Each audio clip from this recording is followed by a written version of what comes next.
Seja por preconceito, misticismo, religiosidade ou até por motivos políticos, essa estátua levantada há quase 500 anos deu e ainda dá muito o que falar pelo seu aspecto estranho e um pouco horripilante no meio da bela cidade de Berna.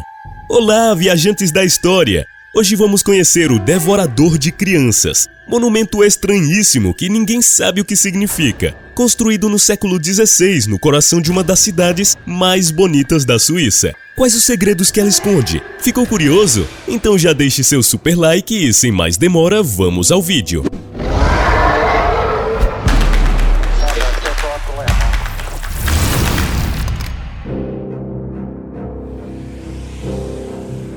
O estranho monumento. Em um dos principais centros urbanos da Suíça, Berna, podemos encontrar o que é provavelmente um dos monumentos mais estranhos de toda a Europa, o Kindlifresser, que significa literalmente devorador de crianças. A obra mostra um homem com uma feição bastante assustadora, começando a devorar um recém-nascido pela cabeça e segurando outros bebês no braço esquerdo. A estátua fica no topo de uma fonte de água na área conhecida como Kornausplatz, no coração histórico da cidade. Muitas gerações de nativos e viajantes já passaram sob sua sombra. Ela está lá desde 1546, quando terminou de ser esculpida pelo artista Hans Ging. Em 1824, foi proposto demolir a fonte para construir uma mais moderna, mas o projeto não teve seguimento. Em 1857, a fonte foi restaurada, pintando o devorador com as suas cores atuais. Uma nova restauração foi feita nos anos 1890 e 1891. A última restauração data de 1936. A cidade de Berna. Berna é uma cidade repleta de fontes, com um ar medieval. É a capital do governo da Suíça e a porta de entrada para os Alpes suíços. Nos anos 1500, Berna estava atingindo o auge de seu poder, expandindo-se para acrescentar territórios ao longo do Lago Genebra e anexando grande parte de sua porção francesa aos territórios suíços. Hoje, Berna tem mais de 100 fontes e é conhecida como a Cidade das Fontes. Por volta de 1550, a cidade contratou artistas para criar novas fontes para substituir as fontes de madeira mais antigas. Um desses artistas foi Hans Ging. O escultor suíço fez pelo menos 3 das 11 fontes erguidas em Berna nos anos 1550, sem deixar qualquer explicação a respeito de sua obra mais famosa. O que ela realmente é? A fonte foi construída entre os anos 1545 e 1546 para substituir uma fonte anterior de madeira do século XV. Originalmente, ela se chamava Platzbrunnen, literalmente Fonte da Praça, só ganhando a alcunha atual em 1666. Seus acessórios e feição sugerem várias interpretações sobre o que o artista queria passar com uma imagem tão perturbadora. Como ele é representado com um capacete parecido com um chapéu judeu, existem muitas hipóteses antissemitas levantadas. É sugerido que o ogro represente um judeu e que a escultura seja uma insinuação do que os judeus faziam. Outras teorias veem o monumento como uma representação de Krampus, uma criatura tradicional do povo alpino, ou o deus grego Cronos devorando seus filhos, ou até como uma imagem do cardeal Matthaus Schiner, que levou os exércitos suíços a várias derrotas no norte da Itália. Vamos falar dessas hipóteses em seguida. Antissemitismo.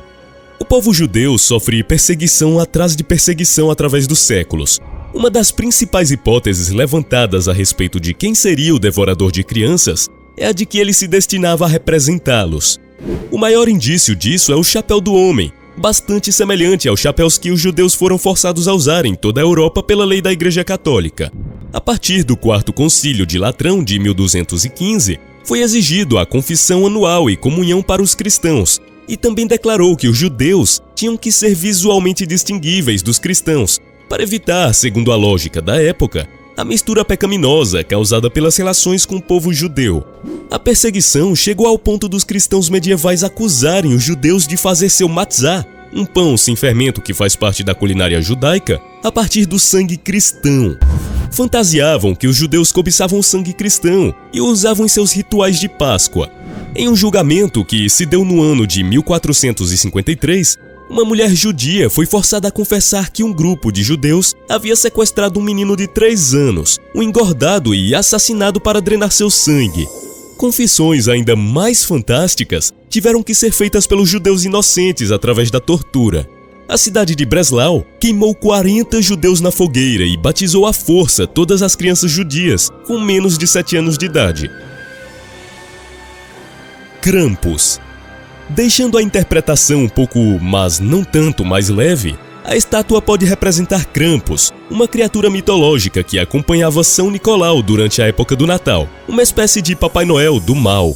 Nos Alpes, Krampus é representado por uma criatura semelhante a um demônio. Ele avisa e pune as crianças que se comportaram mal durante o ano. Tradicionalmente, rapazes se vestem de Krampus nas 2 primeiras semanas de dezembro, no anoitecer de 5 de dezembro, e vagam pelas ruas assustando crianças com correntes e sinos enferrujados. Em algumas áreas rurais, a tradição também inclui surras aplicadas pelo Krampus. A estátua pode ser um aviso bastante perturbador às crianças suíças para se comportarem. Cronos, deus grego.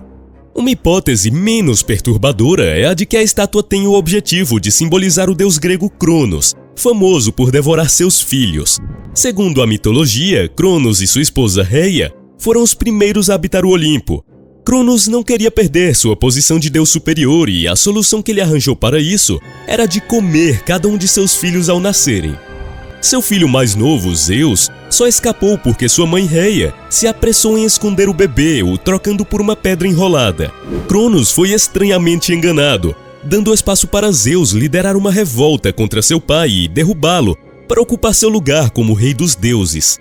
No entanto, Cronos teve apenas 6 filhos, enquanto o devorador de crianças tem 8 para consumir.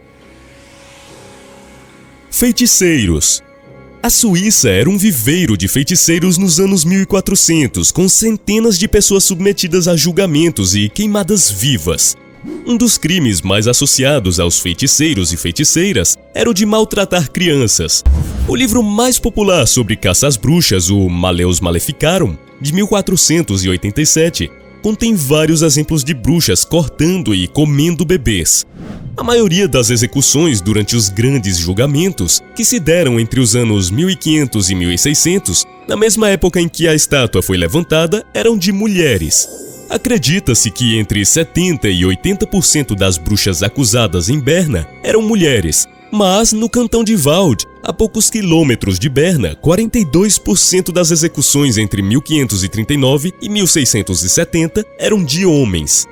É possível que a estátua seja um aviso à população em geral sobre os costumes desses feiticeiros.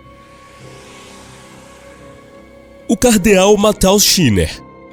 A estátua pode não ter um significado tão místico assim, mas sim político. Apesar de não ser uma hipótese tão forte, há quem diga que ela representa o cardeal Matthaus Schiner, bispo de Sião, diplomata e comandante militar que trouxe várias derrotas para a Suíça em campos italianos. Hans, então, com raiva pelo dinheiro e as vidas desperdiçadas, resolveu retratar o bispo de Sião da forma mais feia que ele pôde? É uma possibilidade. Fonte de significados.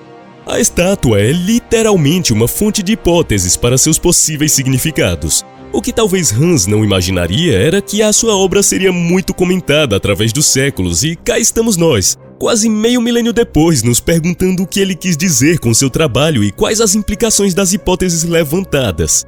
Se fosse uma estátua bonitinha, seguindo o padrão da época, os questionamentos não teriam sido levantados e seria só mais uma estátua, apenas mais uma fonte dentre as centenas da bela cidade de Berna.